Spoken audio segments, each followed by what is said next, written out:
Hey, we're here at Texas 2K18 with Myles from English Racing. Talk a little bit about his Integra and what he's done to it so far this year.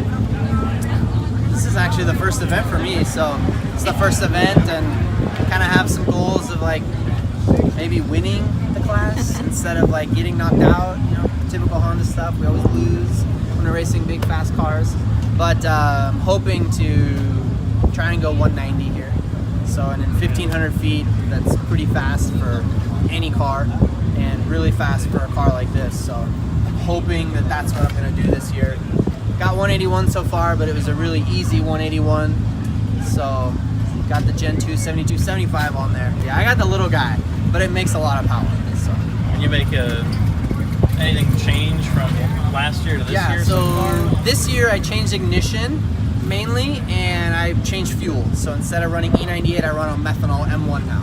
So it actually picked up about, last year it made 1110 at 48 pounds, and it's making 1070 at 42 pounds, right? 242 or 3 pounds right now. So it has picked up a solid 60 horse over ethanol, so that's good. And methanol is really forgiving. So it hopefully, you know, it stays a little better together. Well, the best of luck this weekend. Thank you. Yeah.